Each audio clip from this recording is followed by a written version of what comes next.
मनुष्य का सहज गुण है प्रेम। शिव गुरु से एक में को हो जाएं, ऐसी दया कर समझाएं। ये समझाने से नहीं होगा। शिव गुरु से एक में खो जाए माने शिव हो जाए। एक में खो ना तो हुआ शिव हो जाए। आप शिव हो जाइए, वो तो शिव ही बना सकता है। क्या कि गुरु ही शिष्य को अपने जैसा बनाते हैं, तो शिव ही गुरु के रूप में आपको शिव बनाएंगे। उनसे एक में खोने का प्रयास करिए भाई साहब। या तो पहला सूत्र भी हम लोग गड़बड़ कर दिए हैं, तो दूसरा तीसरा क्या करेंगे। दया मांगनी है अपनी शिष्यता के लिए, मांग रहे हैं पैसा रुपया गाड़ी ऐश्वर्य के लिए। अरे वो तो ऐसी चीज है, आज है कल नहीं रहेगी। हम आप भी आज हैं कल नहीं रहेंगे, शिव तो हमेशा रहेगा। नेक्स्ट।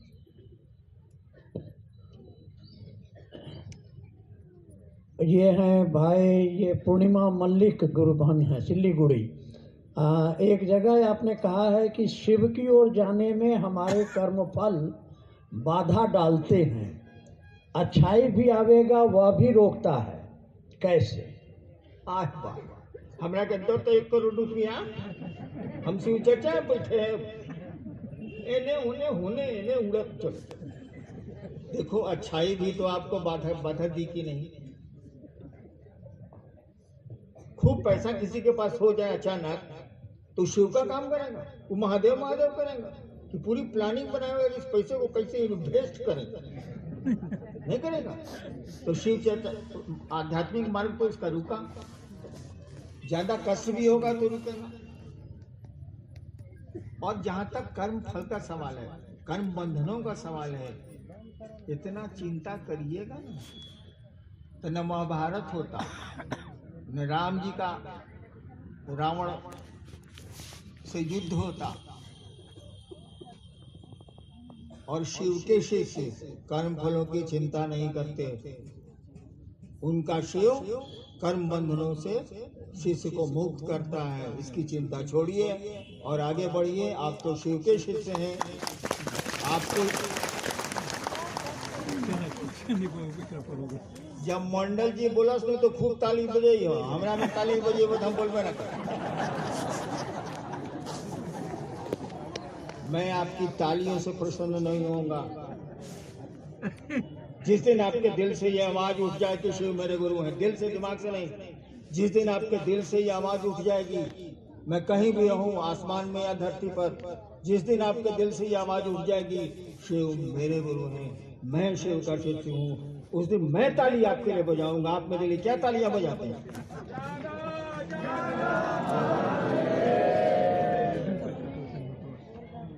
जी, ये कौन नगर हुगली से हैं भाई पवन। आपने शिष्यानुभूति में लिखा है केवल अस्थाई शिष्य भाव अनिवार्य है, लेकिन ये अस्थाई शिष्य भाव होगा कैसे? शिष्यानुभूति देखे हो, देखा ही होगा तुम लोग, पढ़े तो नहीं, बहुत कम आदमी पढ़ा होगा, देखा जरूर होगा। हमारे अलमारी में भी कम से कम 4000 किताब है। कुछ चोरी हो गई, कुछ है, लेकिन है। पहले को 20 साल से हम पढ़वे नहीं किए, कहाँ समय मिलता। हाँ, उसके पहले जरूर पढ़े। तो शिष्यानुभूति पढ़े ही नहीं, रखे जरूर ऊपरे के जेब में। या देखिए शिष्यानुभूति हमारे जेब में नहीं है, देखिएगा मंडल जी के जेब में है और लोगों के जेब में है। ये प्रदर्शित करते हैं कि देखिए हम शिव शिष्य हैं, हमको प्रदर्शन की जरूरत नहीं, हम शिव शिष्य हिले नहीं है, हम तो कोशिश में लगे हैं भैया। शिष्यानुभूति में वो जो पुस्तक है, अंग्रेजी में भी है, हिंदी में भी है, उसमें अनिवार्य शब्द का मात्र एक जगह प्रयोग हुआ है। आप लोग ध्यान दीजिएगा। पूरी शिष्यानुभूति जो हिंदी में, उसमें देखिएगा आवश्यक शब्द का कई जगह प्रयोग है, लेकिन अनिवार्य शब्द का मात्र एक जगह प्रयोग है। अनिवार्य का मानी क्या होता है भैया? जिसके बिना हो ही नहीं, होना ही है। तो शिष्यानुभूति की मात्र एक पंक्ति है जिसमें अनिवार्य शब्द लिखा हुआ है, बाकी कहीं पूरी किताब में नहीं लिखा हुआ है। कौन सा है वो अनिवार्य शब्द? कहता है कि शिव का शिष्य होने के लिए पूरा वाक्य तो हमको याद नहीं है, लेकिन भाव तो मालूम है। शिव का शिष्य होने के लिए केवल मन पूछते हैं, केवल शिव का शिष्य होने के लिए केवल अस्थाई शिष्य भाव अनिवार्य है। और कहीं किसी पूरी किताब में अनिवार्य शब्द का प्रयोग नहीं हुआ है, अनिवार्य है। फिर लिखती है शिष्यानुभूति, फिर किताब में आगे आता है कि ये सामान्य नहीं है, यहाँ तो पत्नी से तलाक हो जाता है, यहाँ बाप बेटे के संबंध टूट जाते हैं, गहरी मित्रता खत्म हो जाती है। तो शिव से हमारा संबंध शिष्य के रूप में अस्थायी कैसे होगा? परमानेंट हो ही नहीं सकता है, आदमी का लक्षण ही नहीं, बहुत मुश्किल है। तो शिष्यानुभूति कहती है इट इज नॉट परमानेंट, आसान नहीं है ये, इट इज वेरी डिफिकल्ट। तब कहती है कि हाँ बाबू, अस्थायी शिष्य भाव अगर नहीं है, तुमको डर लगता है कि जिंदगी की जब लपड़ मारेगी, थपेड़े मारेगी, तो शिव छूट जाएंगे। बीवी नहीं छूटेगी हम जानते हैं, बच्चे नहीं छूटेंगे हम जानते हैं, महादेव को तो छूटना ही छूटना, ये तो हम भी जानते हैं कि उसकी कीमत हम लोगों की चप्पल के बराबर भी हम लोग नहीं आंकते हैं। मेरी चप्पल आप चुरा लीजिए, चुरा मत लीजिएगा, सोचो भाई, मेरी चप्पल आप चुरा लीजिए, मैं दुखी हो जाऊंगा। मेरे शिव को चुरा लीजिए, मुझको कोई गम नहीं है, ताकि मनुष्य की कीमत ही नहीं जानता। मेरी चप्पल चुरा लीजिए, मुझको गम है, मेरे शिव को चुरा लीजिए, मुझको कोई गम नहीं। ये तो कीमत है हमारी आपके शिव की। और कहते हैं कि वो दया नहीं करते, आप दया मांगते नहीं है, आप शिष्य होने के लिए दया मांगी नहीं, और इसीलिए शिष्य नहीं हुए। न दूसरों को बनाते हैं आप शिव का शिष्य, न अपने हैं आपके शिव के शिष्य, अपना शिष्य बनाते हैं, अपना माल मटेरियल टानते हैं। तो कहा कि जब अस्थायी शिष्य भाव नहीं होगा, तब वो 3 काम करना। कहना कि हे शिव आप मेरे गुरु, कहना नहीं, ये आवाज दिल से उठनी चाहिए। माँ शब्द दिमाग से नहीं होना चाहिए, दिल से उठेगा ना, ये बात उठेगी ना दिल से कि माँ, उसके बहुत अर्थ होते हैं। दिमाग से उठेगी तो भी हम ये समझा देते हैं। यहाँ बहुत लोग होंगे जो कहते होंगे बुजुर्ग महिलाओं को, माँ जी बैठ जाइए, माँ जी जरा घसक जाइए, उस आदमी के कॉलर पकड़िए, पूछिए कि तुम माँ समझता है? हम क्या खा के आए तुमको पता है? हम यहाँ से निकलेंगे क्या खाएंगे तुमको पता है? हम कैसे आए तुमको पता है? मैं कैसे जाऊंगी तुमको पता है? नहीं, यहाँ माँ संबोधन है, माँ संबंध नहीं है। संबोधन और संबंध में अंतर होता है भाई साहब। बहन संबोधन अलग चीज है, बहन का संबंध अलग चीज है। शिव मेरे गुरु हैं, ये संबोधन अलग है, शिव मेरे गुरु हैं, ये संबंध अलग है। ये दिल का मामला है, वो दिमाग का मामला है। तो कहा कि बाबू कहना, सोचना, कहने से क्या होगा?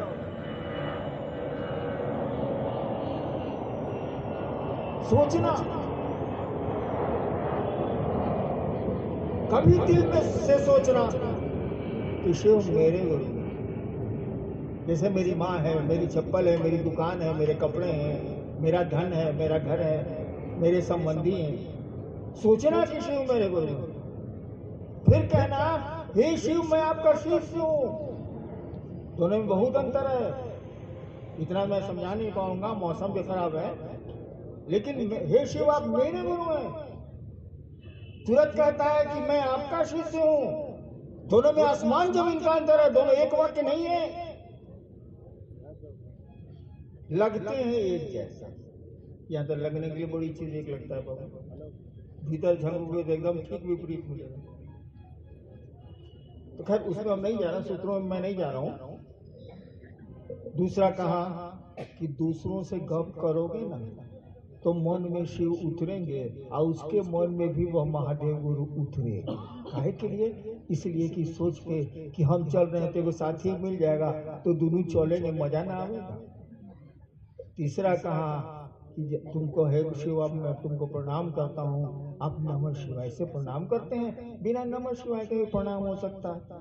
प्रणाम में तो बोली का मामला नहीं है, वो बोली तो दिमाग बोलता है, शब्द दिमाग से चलते हैं, दिल तो बिना शब्दों के चलता है, उसको भाषा और शब्दों से क्या लेना है।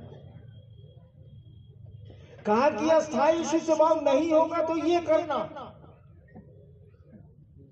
अगर अस्थायी शिष्य भाव है, अगर महादेव ये गारंटी दे दें कि तू मेरा चेला है, साला 3 सूत्र कौन करेगा, पागल है क्या? हमारी गारंटी की कीमत नहीं है।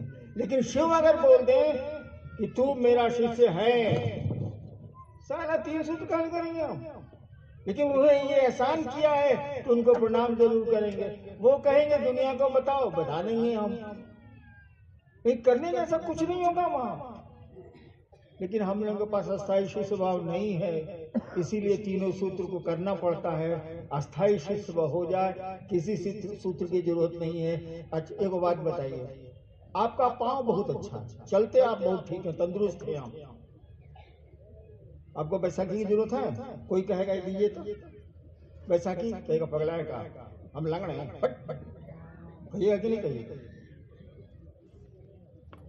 यानी पांव अगर ठीक हो तो बैसाखी बोझा है, पांव अगर खराब हो तो बैसाखी सहारा है। पांव अगर खराब हो, अभी देख लीजिए, अगर अन्नू बाबू नहीं रहते मेरे बड़े लड़के तो मैं चढ़ता कैसे, 2 आदमी पकड़ता। अब बाहर में कहता साहब के तो हम धलिए तब चढ़ थी। हाँ हाँ, इसलिए मैं नहीं पकड़वाता हाथों, खुश तो अनु होगा। क्या करूं मैं? मेरा हाथ धर लीजिएगा, बाहर जाए कहिएगा साहब का गोद धोइए रे, चल चार को रसगुल्ला खिला। यही साले करते, शिव से तो जोड़ेंगे नहीं। रसगुल्ला सबने को जोड़े हुए, आराम से अपने को जोड़े हुए, पैसा सबने को जोड़े हुए, अन्य चीजों से जोड़े हुए। अरे जोड़ नहीं यार, अपने को तुम सब जोड़, लेकिन शिव से तो जोड़ लो उनको, तो साले कभी नहीं करेगा।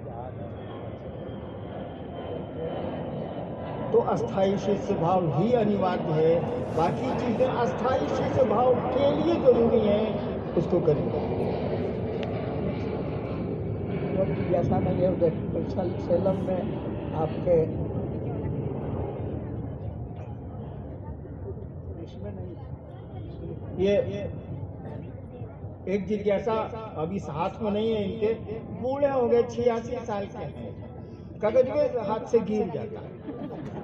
लेकिन मैंने एक दिन कहा कि मैंने महादेव को 2-3 साल पहले कहा है, अभी भी कहता हूँ कि मेरा काम खत्म है, मुझको बैक करिए। कि तुरंत बोले हम 120 साल रहेंगे। ससुरा कागज गिर रहा है, कहता है कि 120 साल रहेंगे।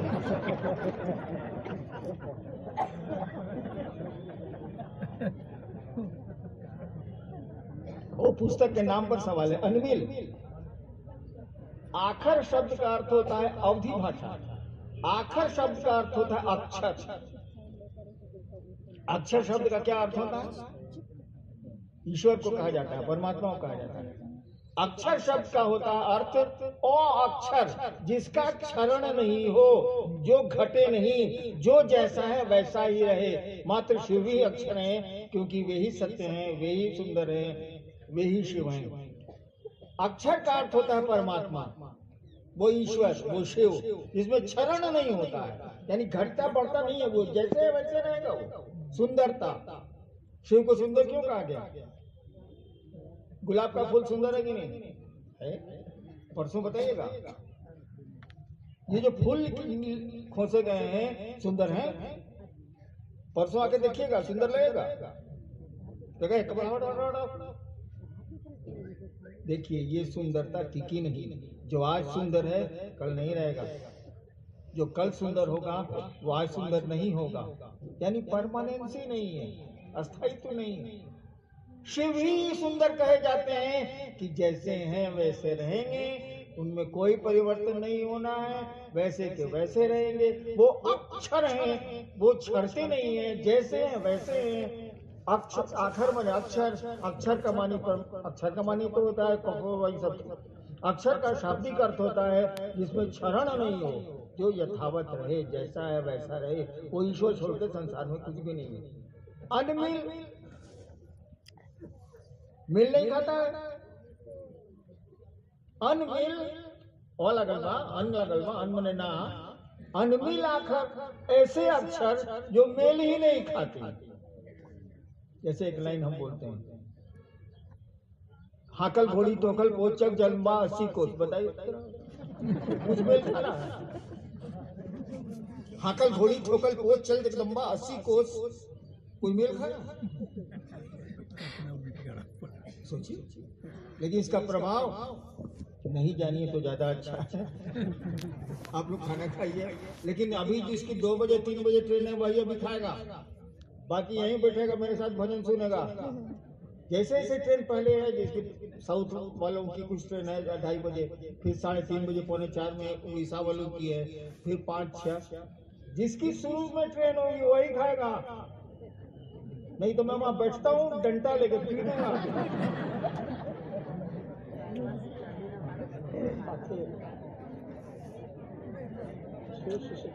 अब देखिए जिज्ञासा हो रही है,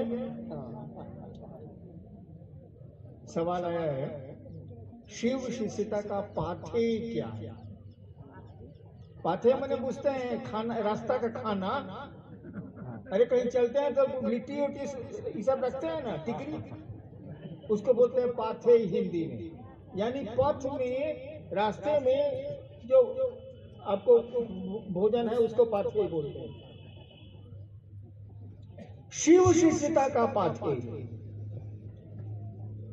मैंने शिव के रास्ते में चलने पर भूख लगेगी या हम तो परेशान होंगे तो कौन सी चीज मुझको जीवन देगी, संजीवनी का काम करेगी, ताकत देगी? यही सवाल है कि शिव शिष्यता का पाथे क्या है? शिव शिष्यता का पाथे हमारी आपकी शिष्यता है, और पाथे होगा कि उस गुरु से हम सभी मिलकर प्रार्थना करें, मानसिक संप्रेषण करें, मन ही मन करें कि आप मेरे गुरु हो जाइए और हम आपके शिष्य के रूप में लगे जगे रहें। आप इतनी कृपा कर दीजिए और हिदायत भी कीजिए, और जितने लोग खड़े हैं बैठे हैं सब पर करिए। मैं महादेव से यही प्रार्थना करता हूँ कि वो आपके गुरु हो जाएं, आप उनके शिष्य हो जाइए। आइए चलें जरा सा शिव की ओर प्रणाम।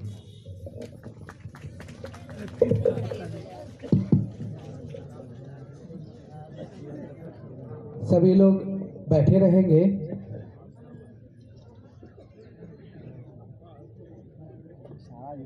बैठे रहो दो।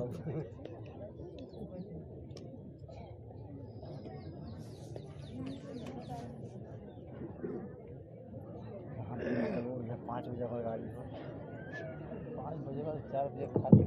हाँ, जैसे कारखाना साहब उसी से चल रहा है, जैसे जैसे आपका जैसे निकल जाए तो हम तो लास्ट नंबर 5 बजे। हाँ, धन्यवाद। अच्छा, धन्यवाद से आया है। हम लोग आए हैं पश्चिम बंगाल से, हावड़ा से। तो कितना बजे ट्रेन है? आइए, ट्रेन मेरा निवेदन होगा शिव कुमार मुन्ना जी से कि आप आए और आज के इस कार्यक्रम में आभार एवं समापन लोकली से जाए आप करें। श्री शिव कुमार विश्वकर्मा जी जो कि उपाध्यक्ष हैं शिव शिष्य हरिनारायण फाउंडेशन के, हमारे आपके